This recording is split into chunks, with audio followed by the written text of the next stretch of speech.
Hello, everyone, and welcome to the Only Land Fan Show. My name is Kendall Lejeune, and our guest today is Darlene Root.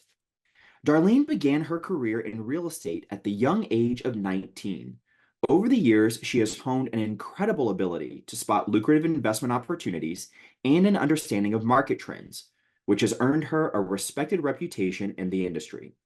But Darlene's journey has not been without its challenges. After facing a significant financial setback, she embarked on a profound journey of self-discovery and transformation.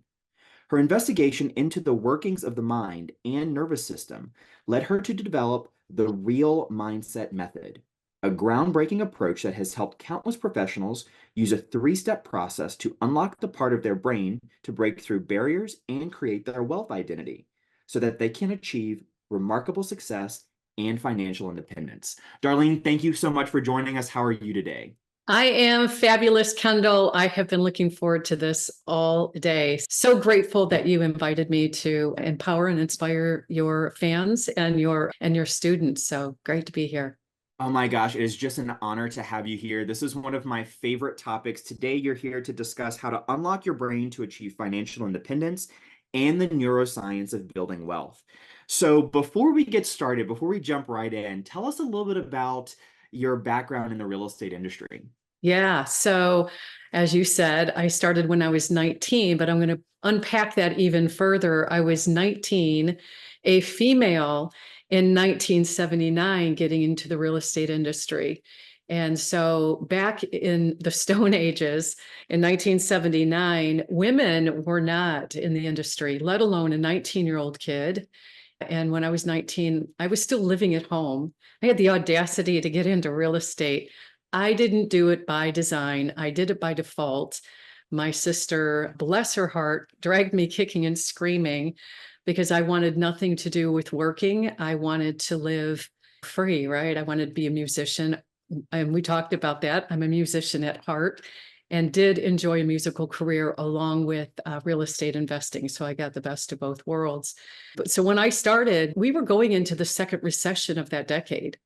So we had our first recession was in 1975. And then on the heels of that was the one that I was entering. I had no idea what a recession was, young and dumb. I had glue none. And I just thought we lived in houses. I didn't know we had to pay for them. I was still living with mom and dad.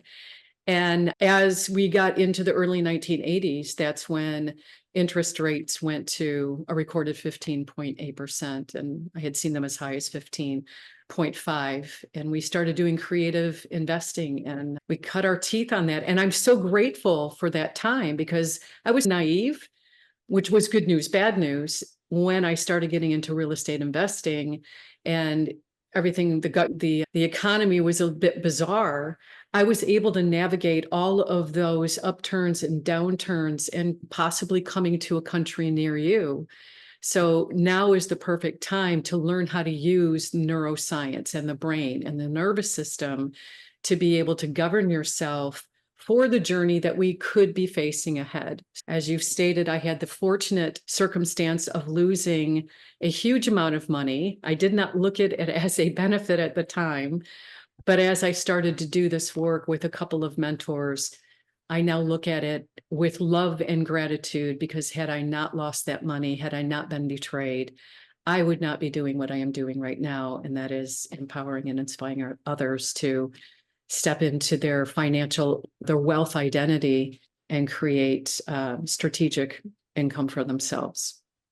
Wow, that is remarkable. Now, if someone's listening to this and they're saying, listen, Darlene, it sounds great. I'm just trying to figure out how to maximize my business and which levers do I pull and tracking my KPIs, my metrics, and all this other stuff. So this neuroscience thing sounds maybe a little woo-woo. What would you say to those people that are trying to put the pieces together? Yeah, good. Woo-woo, because it's real. That brain and that nervous system are very real, and it's driving the bus. And so a lot of times we get into businesses, entrepreneurship. Number one reason is we resent work. So we don't like our boss or we don't like what we're doing. We got thrown into it. It's not inspiring us. We have to be motivated. By the way, if you have to be motivated from the outside, you're not living in your highest value. You're not doing what you're inspired. Motivation comes from the outside. Inspired comes from the inside out. So if somebody's having to motivate you and keep you accountable, accountability groups are only there because you're not intrinsically inspired to do what your highest values are. We're going to talk a lot about staying in your highest values and the 3.5 step. I have a 3.5 step program. One didn't get a whole step mention. It just gets a half a step. So when you resent, you resist. And that's when people go, I'm going to get into real estate investing because look, everyone on social media is making $1 million or more. And they're all happy and they're driving boats and they have this big house on the hill and a trophy spouse, significant other. And guys, turn off social media and do what I did 6 years ago. Unplug your TVs. Nothing good can come from that. Stay out of the news because you're getting all of that download of things that you don't need. It's not edifying you. It's tearing you down. Wow. Oh my gosh. So much to unpack there. So you mentioned that you had now the experience that you're very fortunate for getting you into this work of figuring out how the brain is connected to success. Can you talk a little bit about what were some of those significant challenges that you faced and how did that sort of pave the way for you to start doing the work that you're doing now? Yeah. So losing that money on that significant amount of money on that particular deal wasn't the first time that I had lost money. Look, you're doing a lot of deals, you're going to lose a lot of money. My very first mentor said, if you're closing all your deals, you're not writing enough. If you're making money on all your deals, you're not writing enough. You're going to lose. We get into this with the fantasy, like I did on that investment and on most investments. I was using the fantasy part of my brain to get into the investment. When you use that fantasy part of the brain, I'm going to break down 3 parts of the brain real quick. So when you're getting into investing in the fantasy part of the brain, that is the limbic system, the emotional center of the brain, the hippocampus, which I call the happy camper part of the brain. That way you can remember it. When you're looking at everything with all benefits and no drawbacks, you are blind to the downsides, and what you don't see is keeping you trapped. So really be clear that if you only see the upside, whether it's investing in land or doing anything, getting into a relationship, following a fad diet, I only see upsides. I'm going to eat these Twinkies, the Twinkie diet, and then I'm going to build big muscles like Kendall. It's not going to happen. You may get some burst of energy that'll get you through a workout, but you're not seeing the downsides of the Twinkie diet. No, there's really not a Twinkie diet. Don't Google it. So when I saw only the upsides, my greed factor, the greed machine kicked in. I saw only benefits, no drawbacks. There were huge blind spots that I did not see. Too much, too little, too late. Found out that the money had been misappropriated and that he wasn't exactly the developer that he proclaimed to be. Don't follow an online resume, guys.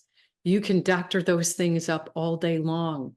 He had no experience in resort development at all, and he just basically fabricated the whole thing.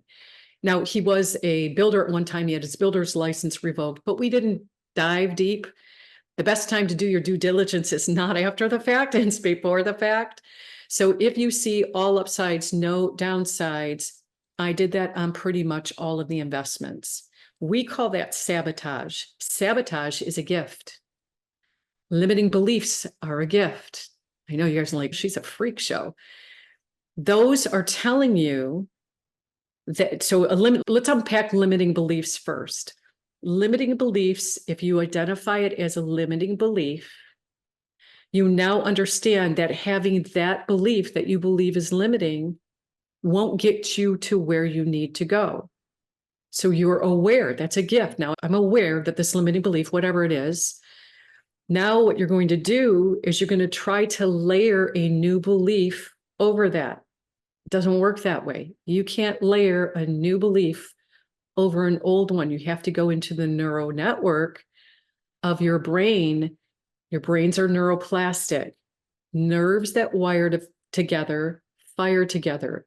That belief is there by neural connections in your nervous system. Just sitting under a Bodhi tree going Om and doing affirmations and vision boards isn't working. That doesn't work in that part of the brain. What you have to do is go, okay, this belief is going to limit me. What do I have to believe to be true? And then go and find why you had that limiting belief to begin with. It's there to keep you safe. Our brains are not wired to be happy. Our brains are wired for survival. That limiting belief is there to keep you in survival, period. Just that simple. Thank it first and then go, okay, getting to where I need to go. The same thing with sabotage. When you continually do the same thing over and over again, expecting to get a different result, we call that insanity. But the sabotage that came from each one of those investments, by the way, got bigger and bigger. And I realized this is not a good financial plan. When I discovered that I not only had limiting beliefs, I had hidden beliefs, which we're going to address in a minute. I then realized from here, I need to rewire those neural connections. I need to create new neural pathways so it doesn't, my brain, my amygdala doesn't need that to survive. So I know it sounds a little bit bizarre, but our brains are wired for survival. So if a bear ran into this room right now, I'm not going to try to reason with it and go, look, I'm in my hippocampus right now. I'm in my happy camper part of the brain. You need to leave. It doesn't work like that. You're going to fight, flight, freeze, or fawn. Fawn's not really talked about a lot. That is the rollover in defeat. And some people actually do that. Depression is rolling over. It's giving up. It's I'm defeated. So that's the first thing you need to do is identify your patterns of sabotage and limiting beliefs and understand it's there as part of your survival, but it's not going to get you to where you need to go in the financial picture. We need to move into your frontal cortex, your prefrontal cortex. That's where the rubber meets the road. But there's a lot of things we need to do before that. You're nodding. You're like, what? Incredible. It's incredible. Just that nugget of understanding that the brain is not wired for happiness, it's wired for survival. And that explains so much just in that fact alone. Now, you mentioned that there are a few different parts of the brain, the happy camper, hippocampus, and we've also talked about how lots of our decisions sometimes are made in the wrong parts of the brain in comparison to what we want the outcome to be. Can you talk a little bit more about that? Yeah, so we discussed the amygdala, the fight, flight, freeze, fawn, fear center part of the brain to get you to run when a bear comes into the room. That's a good thing. That's not where you invest from. So if you're getting into investing because you have run out of money, this is not a good pathway for you. Everyone underestimates the time it's going to take and they overestimate their talent. And so I did that on pretty much not all my deals, but I overestimated my gifting and my talent. Look, you're in the industry for 45 years. You think you may have something, right? And of course, that investment was about 7 years ago. We underestimate the time. Anybody hire a contractor, you know what I'm talking about. Oh yeah, we can get it done in 3 weeks. They have this algorithm that they use. I don't know. I need to get a contractor calculator, some sort of slide rule to go, okay, add 10% minus. When you get into something out of fear, I'm running out of money, I need to do something, you're going to make mistakes. You're going to be blind to the downsides. The same thing happens in the hippocampus. You do it out of fantasy, you're going to be blind to the downsides. You're only going to see the positives. When you move it into the prefrontal cortex, the medial prefrontal cortex, that is the part of the brain that is governed. That is the part of the brain where you see both drawbacks and benefits equal and to the same degree in the perfect hidden order in all things. And that's when you say, okay, the benefits of doing this deal are blank. The drawbacks to doing this are blank, and you see it and you understand it and you accept both sides of it. then you are governed. You need a little bit of emotion to create wealth, but you need a lot of governance to create wealth. You can't just go off and go throw it against the wall, hope it sticks. It works for a minute. I did it and I'm still here. But as a long-term wealth building strategy, you have to have governance in doing that. There are 3.5 steps to getting to that prefrontal cortex. The first one is living in your highest values. And there's a half step, your identity within those highest values. The second is creating a mission and living within those in that mission. So my highest 3 values, I won't go through all 7 of mine, is the highest one is speaking, teaching, coaching. That's all one thing. And I do that all the time. I live, breathe, and have my being teaching, speaking, and coaching. Of course, on the neuroscience of building wealth. The second highest value is learning. No one has to tell me to go learn more to empower and inspire my people. And my third is health and fitness. No one has to tell me to go work out. I do it anyway. There really isn't anyone that needs to motivate me. I have had personal trainers in the past, and that's just for proper form, but not to say, hey, Darlene, come to the gym. I do it intrinsically. I'm inspired to do it. My identity around that is an empowered speaker, teacher, and coach that teaches others how to rewire trauma or root experiences so that they can build wealth. It's pretty much what my mission is and my identity. And the third thing is having a vision within that mission. The mission is what you give to people. The vision is what you get back. There has to be fair exchange. So when it's the be, do, have, who do I need to be? What do I need to do in order to get what I want? When you do those 3.5 steps, and you know that you're going to do your purpose priority actions every day within those values, and you don't subordinate to the values of others, you learn to speak in their values to engage them, and you stay in that intrinsically inspired place, things are governed. You don't go off and get emotional. You don't go to FOMO. I never get the FOMO, the fear of missing out, because I know that I'm in my lane. I live it, breathe it, eat it, sleep it every single day. And that's the formula.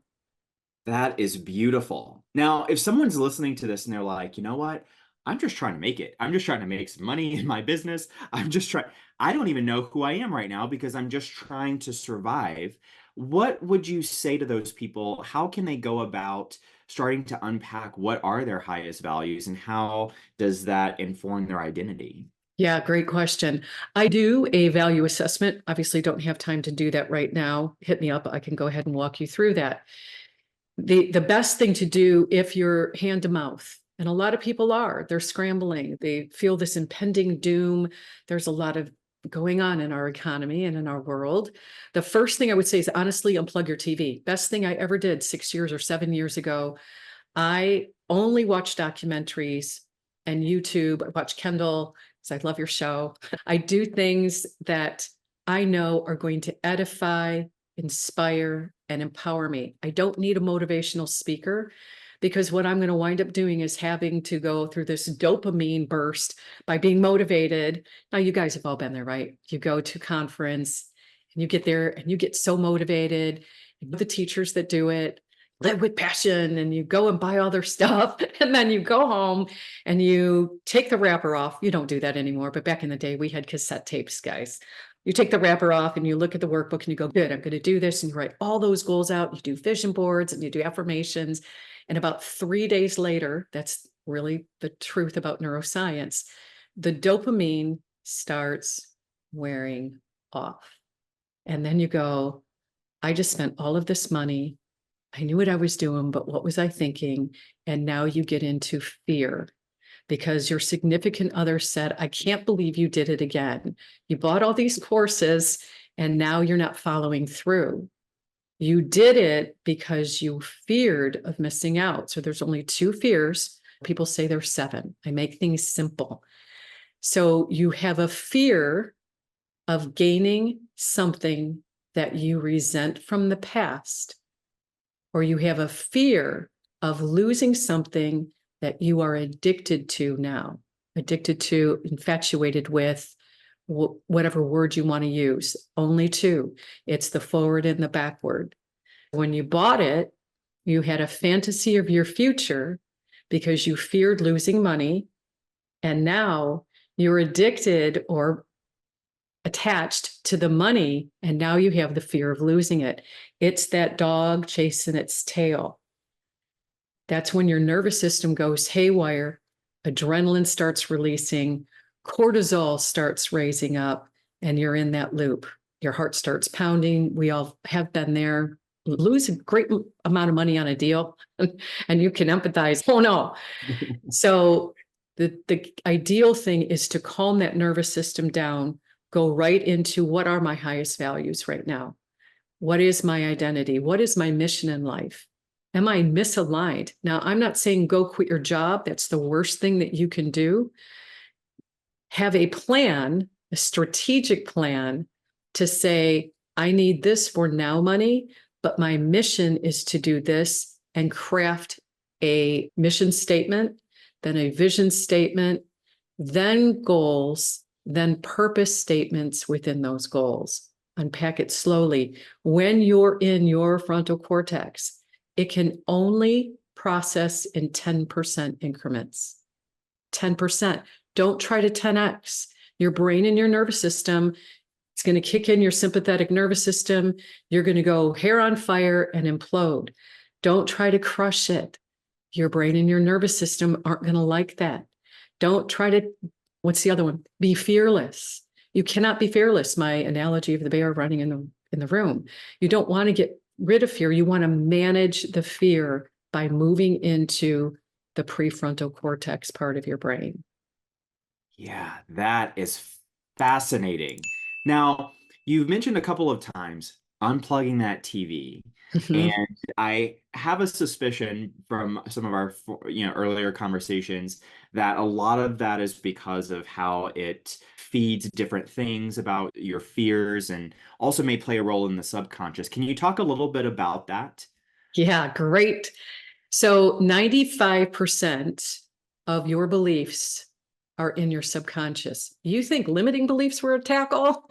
Now you have to deal with 95% of those hidden beliefs.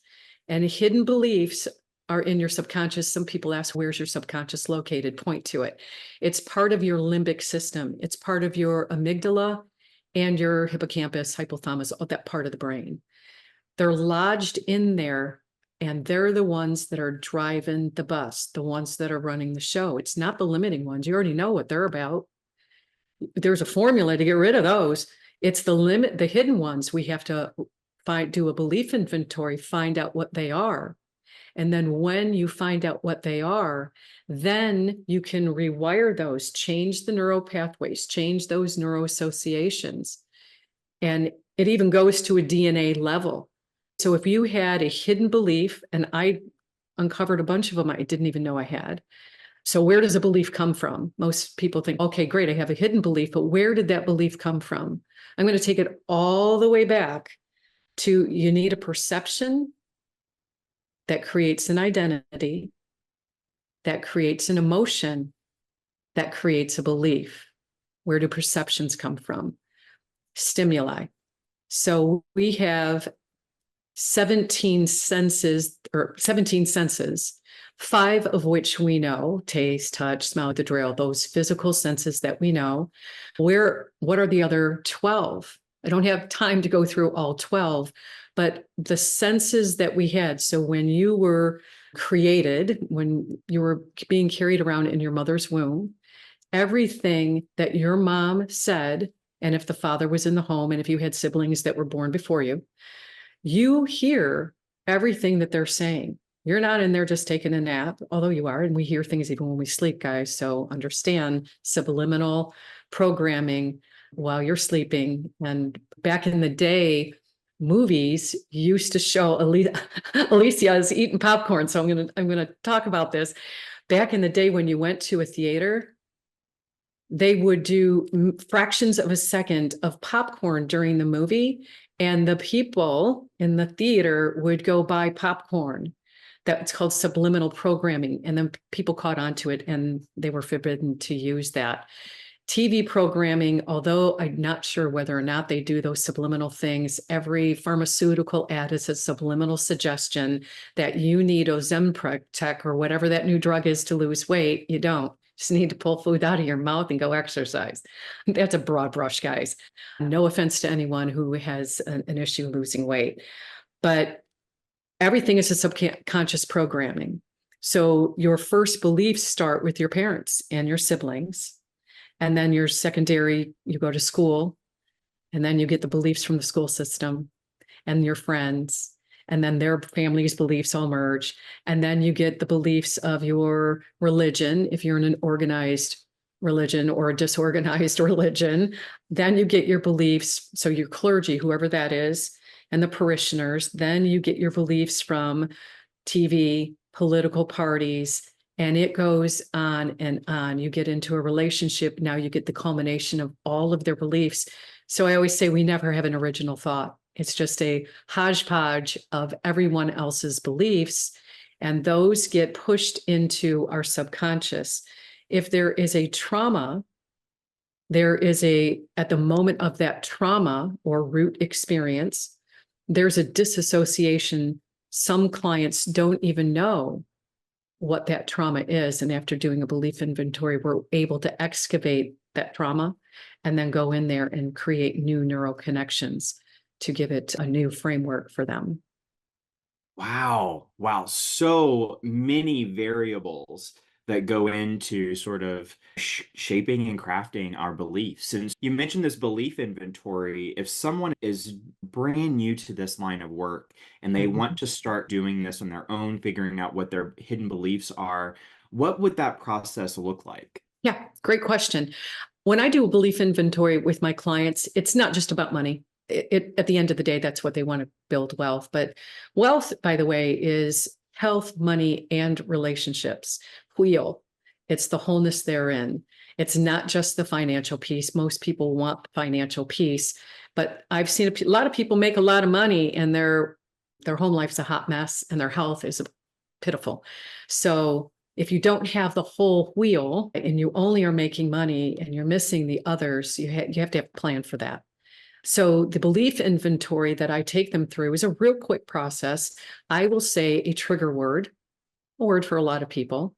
I start off with the word Porsche, and I'm looking at the faces, and some people are like recoiling and some people are leaning forward, depending on your belief around Porsche. I did this with one of my clients. She recoiled and almost left the chair. She had such a bad association, negative associations with a Porsche.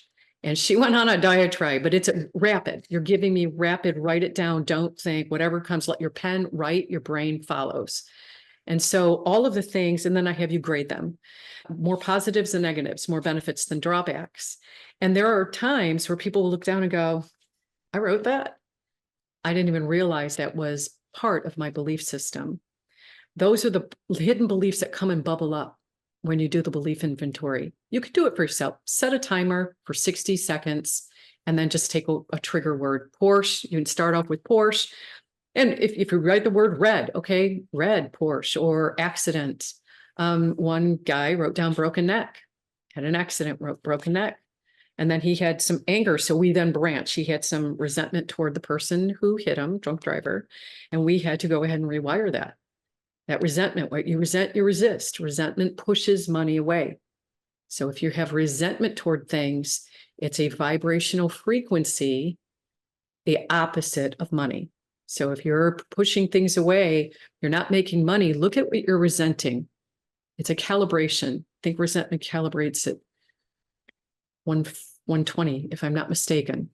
And so if you're calibrating, great book to read on calibration is Power versus Force by Dr. David Hawkins. He talks about the vibrational scale, the calibration. He calls it calibration. We can call it vibrational frequency, whatever frequency you're at. Raising that frequency, and you can do that by staying in your highest values, being in your prefrontal cortex. It's not about looking at vision boards. It's not about doing Om and doing meditations under a Bodhi tree. That's not how you raise your frequency. Raising your frequency is coming to love and gratitude for those things that you thought were drawbacks, whether it's mega trauma or just you're pissed off at someone. Find the benefits. So when I did that for this money that I lost, I don't look at it as lost money. I look at it as an investment. That's all. It was an investment into my education of what I don't want to do again. So I now have a really robust checklist, and I just added another thing because I had another deal that went a little cockeyed. I didn't do proper due diligence. I let my guard down, and it's a work in progress. So love and gratitude are states of being, not emotions. I know we talked about emotions, and I'm going to get kicked back by going, wait a minute, Darlene, you said don't be emotional. Don't be, no, I love this and I'm so grateful. That's not it. It's a state of being. The states of being in love and gratitude means that you see the perfect hidden order. And I did. When I came to love and gratitude, I saw the perfect hidden order in that whole event about losing the money. I just saw the perfection in the whole thing. Wow. Okay. So if someone is listening to this and they say, okay, love and gratitude, I got it. There are benefits to that. But are you talking about putting your brain in a frequency that's going to perform better? Or what's the benefit of being in love and gratitude? How does that manifest in like tangible, real life things? Yeah, good. Love the question. So you're not only putting your brain in a frequency, your whole body is, everyone, we're just energy. We're just energetic beings. We vibrate, calibrate, whatever you want to call it. Everything is energy. This pen is energy. This paper is energy. They just vibrate and calibrate at different frequencies. That's all. We just see them as things, but they're just energy. So when you come to love and gratitude, not intellectualization about losing the money and going, okay, I'm grateful. When you shift, there's a shift that you'll feel when I work with my clients and I rewire them. They literally shift into that frequency of love and gratitude. There's either a tear, or they look up, or they go, oh, they have that physical movement in their energy. That's when I know that they've hit it. So our creator is love and gratitude. Everything is created out of love and gratitude. Why don't you just mimic our creator? You call him God or divine, or whatever you want to call him. That perfect love and gratitude is the perfect place of creation. First thing our creator said, if you're looking at the Christian literature, I believe in a lot of literature, it said, let there be light. That was the first thing that was allegedly created. Light does not mean the light I'm using on my face right now with this ring light that's fading. Light is information. That's what the word light translates to.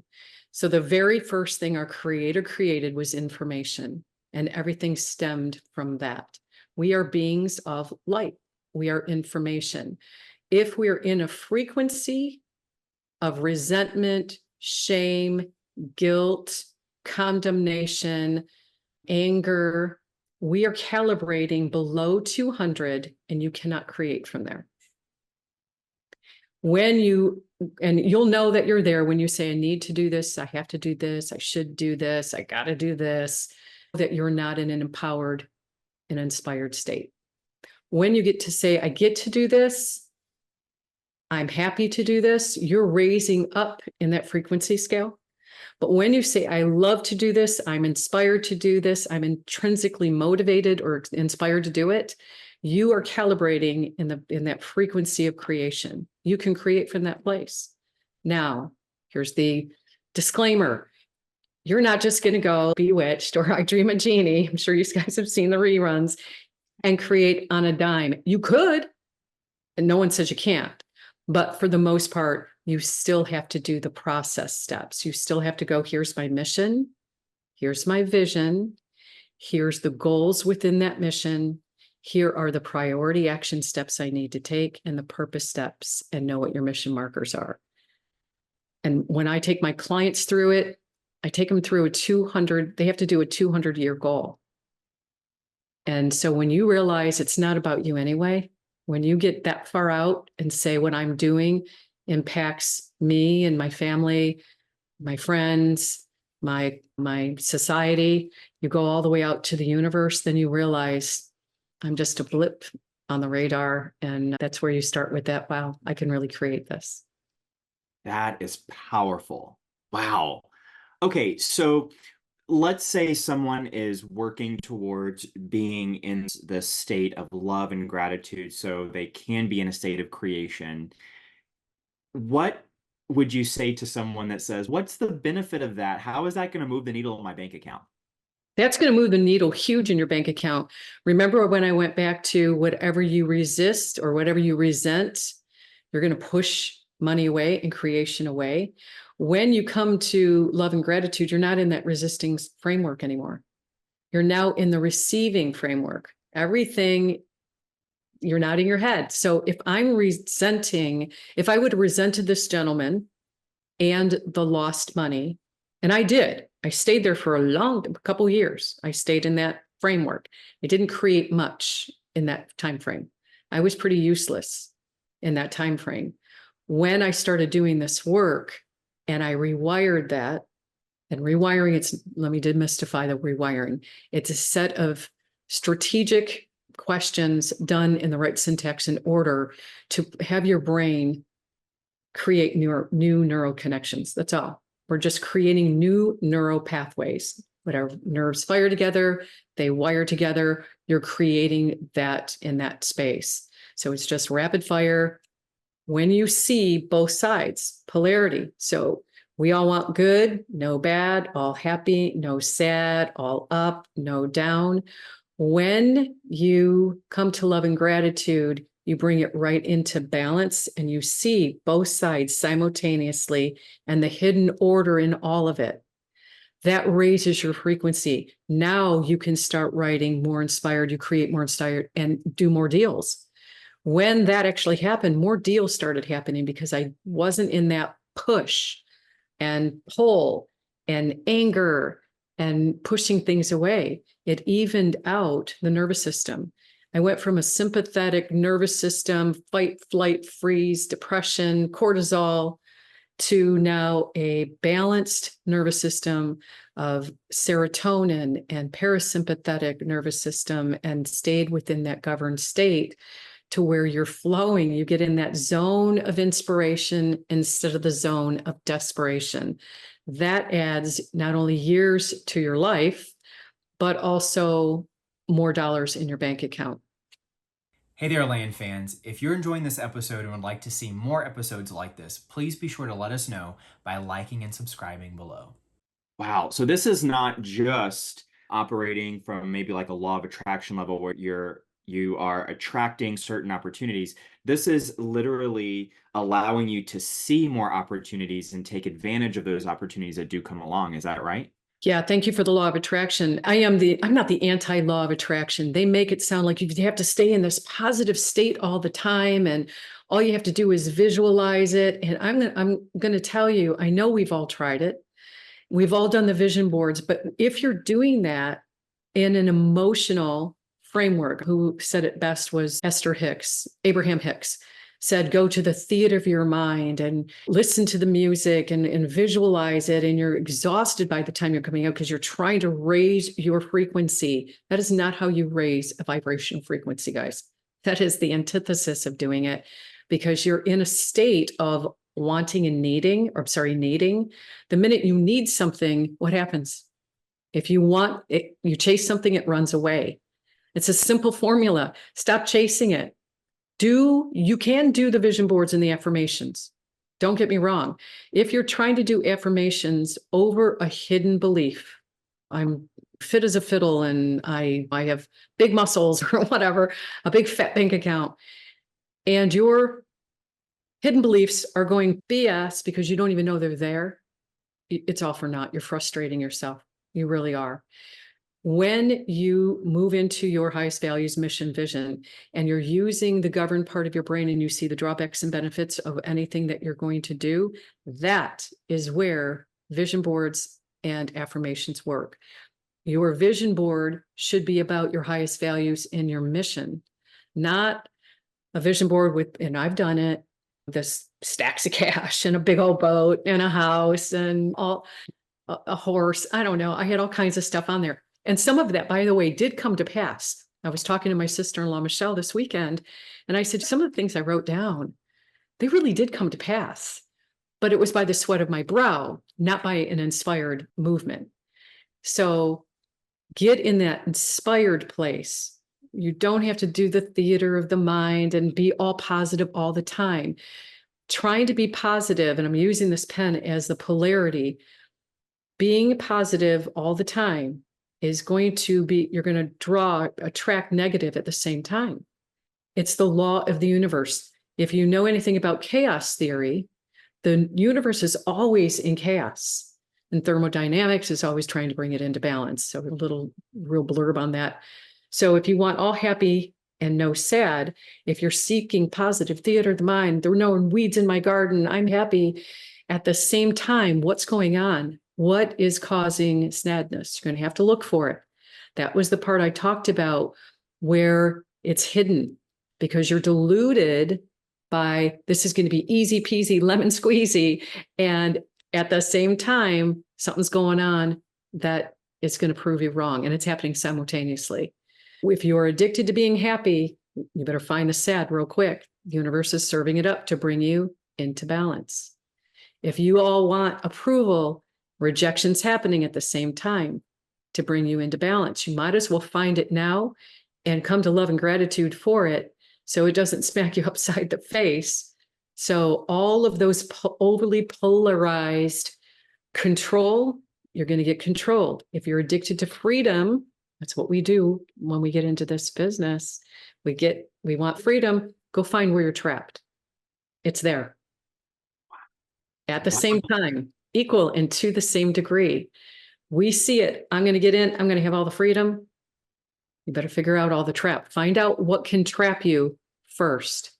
So then you have both eyes open and you see all of it at the same time.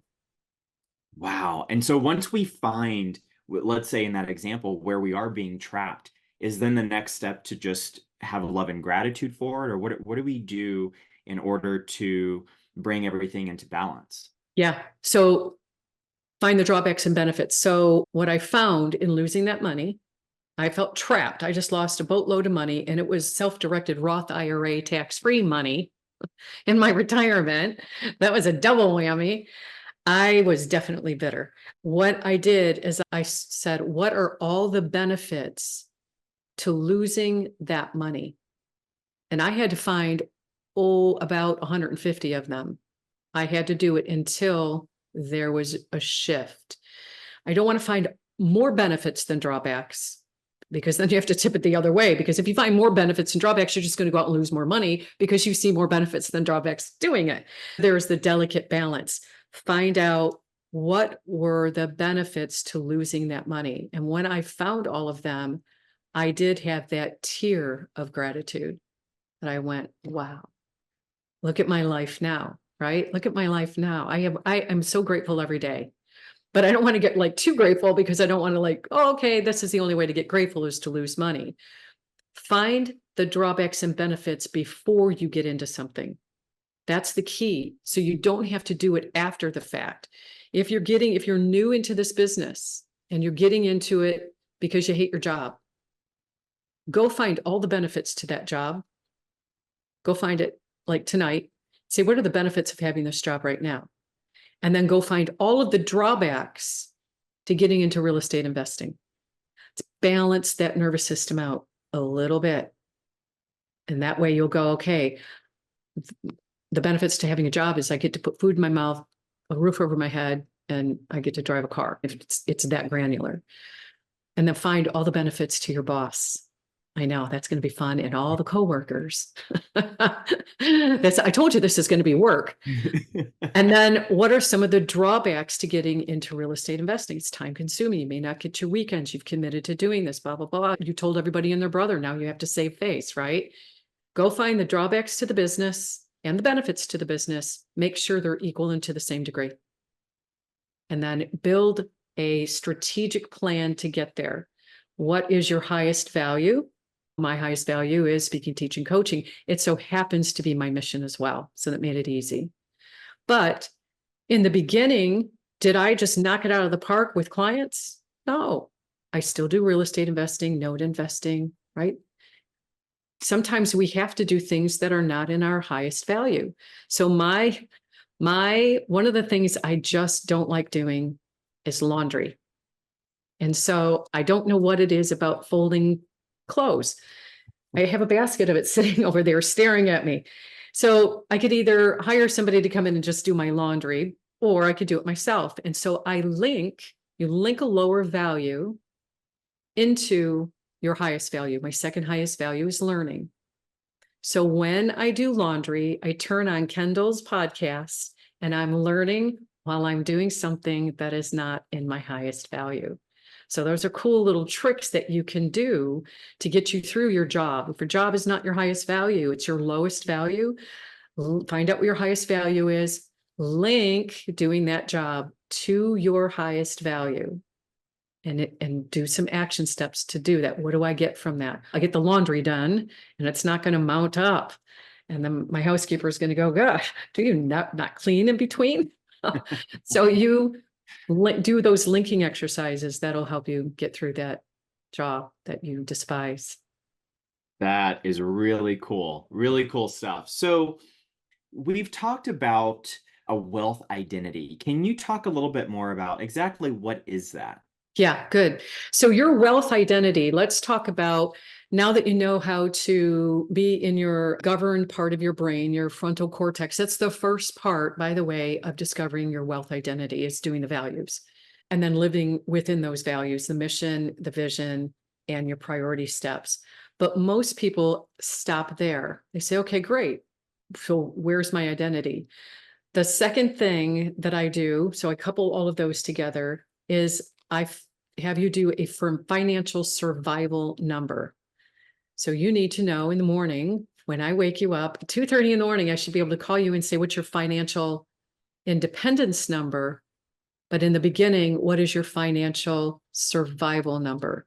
Your financial survival number is what you need to make in order for you to live indoors. I know a lot of us have gotten used to living indoors. It's the part where you're surviving. That's not wealth, right? That's not creating wealth. That's surviving. Getting into real estate, land investing, you did it because you wanted a certain amount of wealth along the way. What you need to do is find out what your burn rate is. What do I need to make every month to get by? Remember, I talked about the 10%. You're going to then add 10% to that. You cannot transcend what you can't govern. If you won the lotto today, let's make math simple, $5 million, not a lot of money, but $5 million, it's a lot of money to some of you. And you've not been able to manage 50 grand. I promise you that $5 million will be frittered away. Look at any lotto winner. I had a client who was a lotto winner. His name was Chuck Norris. I know it's not the Chuck Norris, but his name was Chuck Norris. He won. He didn't win. He got $1 million settlement because his father was killed in an ambush. He drove an armored car. And so Chuck got $1 million settlement, which was tax-free. In that kind of arena, you don't pay tax on that. And his house, this is 1 year later, his house was in foreclosure. They were towing his truck away. His mother's house was in foreclosure because he borrowed money from her. In 1 year, he frittered it all away. Your brain and nervous system can't comprehend any of that. Now, there are some lotto winners who have done good. Look at a lot of your sports figures. They're making boatloads of money and they're just frittering it away because they don't have governance at all. So you have to be able to govern what you can't. what you can't manage, you can't transcend, and you can't transcend what you can't manage. So learn to manage the small things now. At least get that energetic frequency calibration of managing 10% more. And then you make another goal for 10% more. That gets you in that governance framework, and then create a financial independence number. Now, there's a calculator. I do it. I have my students do it longhand, because if they do it, it's very real to them. If I do it for them on a quick online calculator that I created, they're like, nah. But when they put a pen to it and they figure out their their financial independence number is FIN, they now know that they need to raise their identity a smidge. For a lot of people, it's more than a smidge. Because if I wake you up 2:30 in the morning, Kendall, and I say, what's your FIN? I need to know what your FIN is to the penny and your plan to do it. So raising your wealth identity is taking you through the 3 parts of your brain. Your amygdala first, create a protection. It's used for protection. So I know if you're in that part of the brain, we're going to use some protection methods. We're going to put systems in place for you to have a rainy day fund. I recommend to my clients 6 to 9 months of a rainy day fund, and then put that in a high yield savings account. UFPB is where I have them put it. They give 5.15% interest. Certainly better than putting it in a CD. You want to have that in a liquid account. That way, if there's an emergency, you can pull it out. Then, and there are other protection methods that I do. Then I take you through the hippocampus part of the brain, and that's your security part of the brain, your systems and your strategies. So this is where you're going to start creating systems to increase your wealth, maybe entities that you might use, trusts for asset protection for it's not a total asset protection vehicle, but to avoid probate. You're forward thinking, you're raising that identity, your wealth identity there. And then in your frontal cortex, this is where abundance and synchronicity start taking place. You're not running hair on fire because you're not in your amygdala anymore. We solved that equation. You're not in your happy camper part of the brain looking at shiny objects. We've solved that equation. You're now in your governed part of your brain, and that's where synchronicities start to happen. You're going to meet people. You're going to get deals. Things are going to start to flow. They can't flow if you're back in the survival part. You're being chased by a bear all day long. That is not the time to build wealth. It is not the time for rest and digest. That is the time to run. So giving your nervous system and your brain time to calm down so that you can use the different parts of your brain to get through those different parts of investing. That is brilliant. Brilliant. So good. And if someone wants to try to calculate their financial independence number on their own, what can they do? What types of exercises do you bring those types of people through? Yeah, so I do a longhand thing. I wish I had it in front of me because I could just ramble it off. There is a calculator that you can use. It's best retirement calculator. You put in, and it's not an exact science. You're going to miss it by a couple million if you do it this way.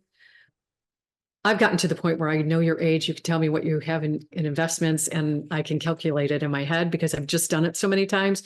But what it doesn't calculate accurately are taxes. So it is misleading from that aspect. So it's your age, how many years you want to live, when you want to retire. And I don't like that word retire, because when you retire, you expire. If you're living in your highest values and you have a mission, I never want to retire. I love what I'm doing. What you have currently in savings, what your investments are yielding, what your tax bracket is, what your income is, and a percentage of your increase. So it's an exact science. So when I talk you through it, I go, okay, you are making $120,000 a year. You're going to get a 3% increase, but inflation is at 6%.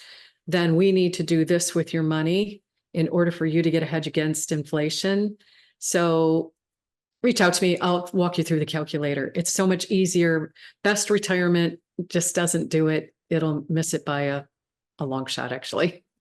Wow. Wow. That's really great. So, can you talk a little bit about some daily practices, maybe some maintenance exercises that we can all do to check in to make sure that we are operating at the highest frequency that we possibly can? We're getting out of some of these, have a bad day. Oh my gosh, I'm spiraling now. So, can you walk us through what are some of those daily maintenance activities that we can be doing?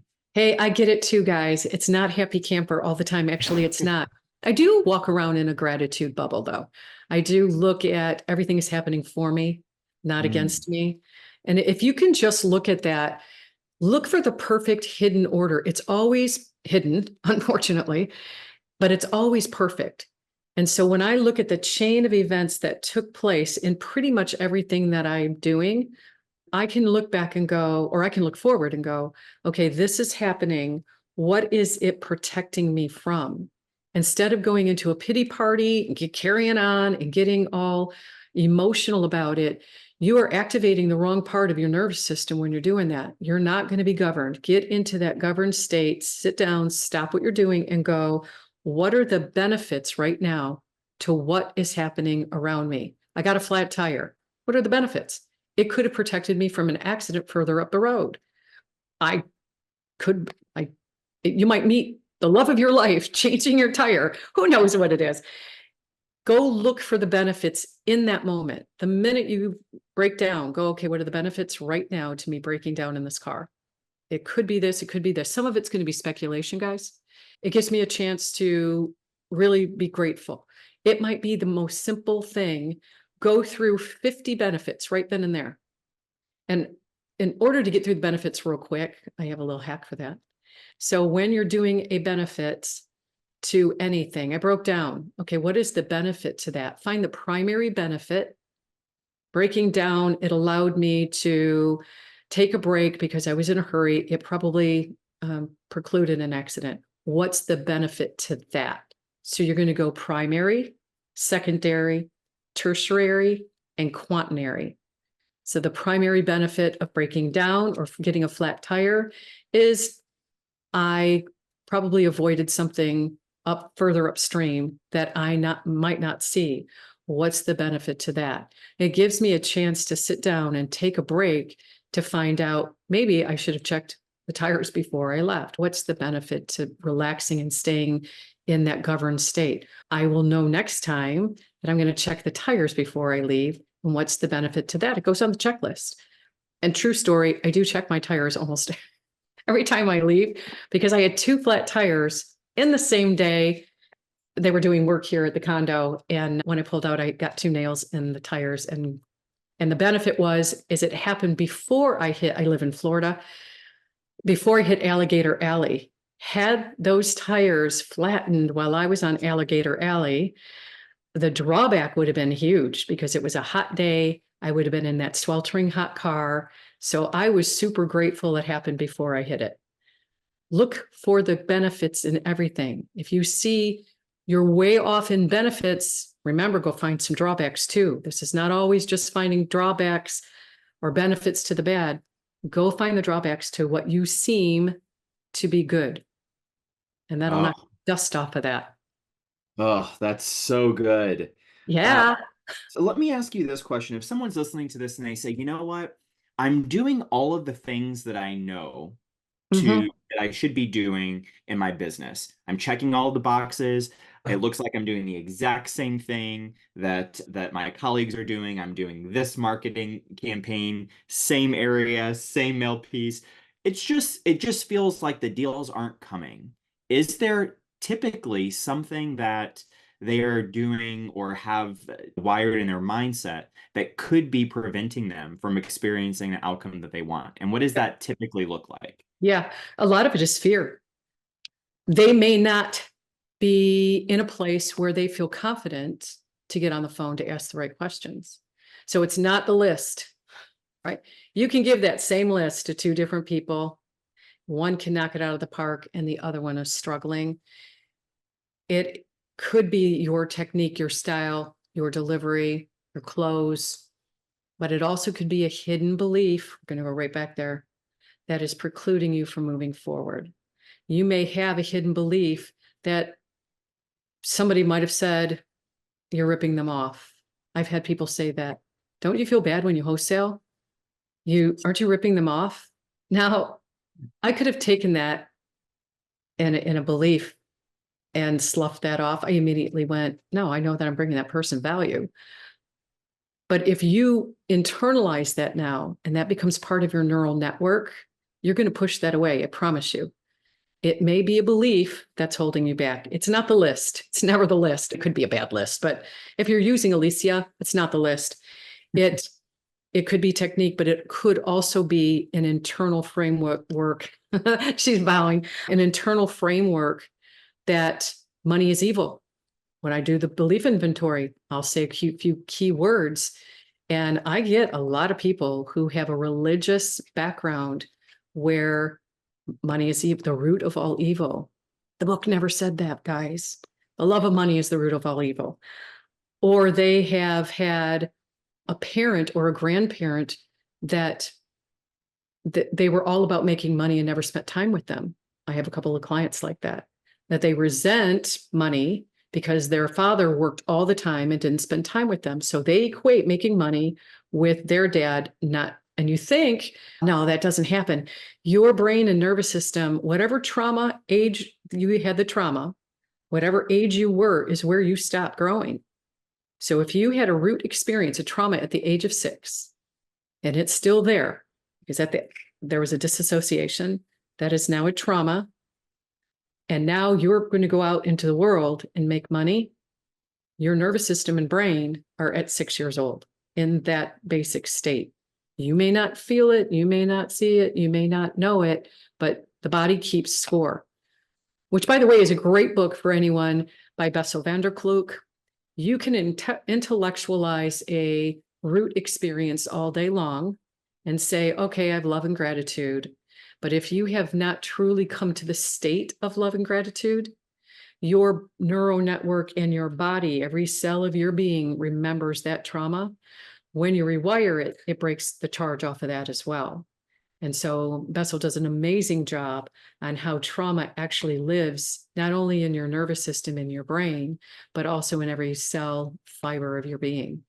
You got to yank that stuff out. You have to recreate the story in order for you to move forward. So if you guys are struggling with making calls and not getting anywhere, and now you're getting into that place, I think I'm going to quit, and I'm getting all down in the mouth about it, it could be a root experience that's holding you back.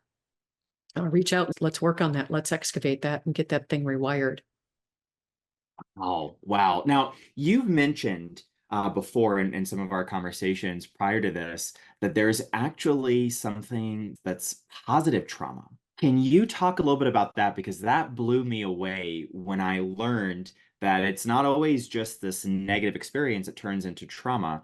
It can also be a positive type of trauma. Can you talk a little bit about that? Yeah, turn on social media and look at the Kardashians and all of the other socialites. Positive trauma is anything more benefits to than drawbacks at that time. So I'm going to use a client, a valedictorian. She was an only child. The sun rose and set upon her. She got everything that she wanted. She went off to school. I think she was also the valedictorian of her college. And everyone catered to her every whim because she was beautiful and perfect and the homecoming queen. And then she got out into the workforce, and they didn't think she was all that in a bag of chips like she did. And she actually had to work. Wait, don't you know who I am? So that positive trauma is now giving her a fit in real life. She expected the world to cater to her because she had root experiences around being adored and loved and cherished and got a pony. And now her boss is asking for a cup of coffee. She says, I thought you were bringing me the coffee. It doesn't. So there are incidences, if you are seeing more benefits than drawbacks, and you're on social media and you see all these people that they have all these wonderful lives and people are catering to them. Now that trauma has to have them get the next filler and the next implant and the next procedure. And The newest thing is having leeches on your body suck out all the impurities because everyone is going, oh my gosh, you're so beautiful. They have to maintain that image. That's positive trauma. Wow. Wow. That's still just mind-blowing to me. So let me ask, Darlene, if someone is trying to do this work, obviously they can work with you. If they're trying to dip their toes into this and figure out how they can rewire, can you quickly go over that process one more time Yeah. about I find a hidden belief, how do I rewire my brain around that, or how do I rewire some trauma? Yeah. So I'm going to go to a hidden belief around, I'll just do the one that I just did with dad worked all the time. This is not my case, by the way. Dad worked all the time. And although we had all of the trappings that a child could want and drove the finest luxury cars and had the clothing, now that person resents their father because they didn't spend time. So I'm going to pick it up there. They found a hidden belief that they equated making money with not being able to spend time. Their dad didn't spend time. So there's a hidden belief there. So they will sabotage. Remember, neural connections. Sabotage is just keeping you safe. That's all. Sabotage is keeping you safe to say, don't go there, because if you go there, bad things will happen because dad's going to go off and go to work and you're not going to get anything. You're not going to get his attention. When you identify that, now you can go and say, what were the benefits to dad going off and not spending time with me? Okay, one of the benefits could be that I get to spend more time with my mom and we created an incredible relationship. I didn't have to go on boring trips with dad fishing because that was his favorite pastime. And I didn't like to fish. I didn't have to go to socialite parties. And I'm actually giving you a case of a student of mine, by the way. I didn't have to go to socialite parties because my dad never had time to do it. My mom hated them. So we didn't have to go and dress the belle of the ball, the life of the party. I didn't have to go find all of those benefits to not having that time with your dad. It had zero to do with making money. You equated now going out and making money because your dad did it and you were angry with him. When you come to love and gratitude for the fact that your dad did that because he left you alone and you were able to solidify relationship with friends and you were on the ski team and you did all those other things, you're going to come to love and gratitude and say there were more benefits or equal amount to the same degree of benefits than drawbacks. Come into love and gratitude for that. You have broken that charge off. As long as you do come to love and gratitude, not intellectualization. Say, yeah, I understand. It did give me a chance to be with mom more. I got to play with my siblings more. I didn't have to go hunting or fishing. You have to really come to love and gratitude. And sometimes it's a little bit of a prompting thing. You can get yourself there. Wow, that was so helpful. Thank you for that. Final question around the brain. Yeah. So you mentioned earlier that you were a musician, and so I'm very sure that you're extremely familiar with performing and like performance anxieties. And so how would you coach someone who has that inner saboteur, that anytime they're about to do something, they hear that voice in their head that says, you're not going to be good at that, the brain trying to keep them safe? How do we handle, or how should we handle those types of inner saboteur types of comments and experiences? Yeah, I love that inner saboteur. Like you pulled the card. I am the saboteur. Remember, sabotage is just keeping you safe.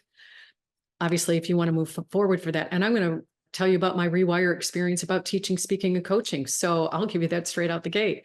When I was little, I had every reason to believe that I was dumb. There were confirming cases of that. My parents didn't think I was particularly bright. And all I wanted to do was really sing and be silly and act. And so my nickname from my dad was Looney Tunes. And if that is saying you're not a Mensa, being called Looney Tunes is confirmation bias that I wasn't exactly the sharpest knife in the drawer. And so I remember not feeling internally bright. And a teacher confirmed that, asked a question. I raised my hand and I got laughed at because I answered the question. And it was my fifth grade teacher or fourth grade teacher. laughed at me. And so I would never raise my hand again because I felt stupid. And so everything that I did confirmed that I was stupid. And so fast forward to now getting my real estate license when I was 19. Remember, all I want to do is speak, teach, and coach, or speak and sing, not speak and teach and coach. Recognize the fact, though, entertaining is also teaching. So the corollary there is I get to teach, which is being on the stage and doing what I love anyway. So I did not want to get a job. I did not want to go to school. I barely passed. And my sister drags me into a real estate school. I thought my parents put her up to it to say, do something with your sister. Otherwise, she's just going to run off with a band. And so a few months ago, sitting here in my living room, she said, no, that wasn't the case at all. I saw a sale of a buy one, get one free education class on how to get your license. She couldn't pass up a sale. She dragged me into it. And my mom was mad. She said, you're setting your sister up for failure. She's not smart enough to take that test. And so my sister spent copious amounts of time beating it into my brain, and I wound up passing the test. But when I got into real estate, I really did like it. And so I transferred that, and I did wind up getting to be a musician at the same time too. So I got both loves. But being in front of a client, I got to teach them about foreclosure process because that's what I did mainly. And by the way, I did it because I went into foreclosure. Isn't that a perfect gift? I did Wow. foreclosure work prior to that, but then I found myself in foreclosure and I had intimate understanding of the process. And I was able to then work with my clients from that framework. And then I started doing things with creative entities. And I realized I'm actually smart.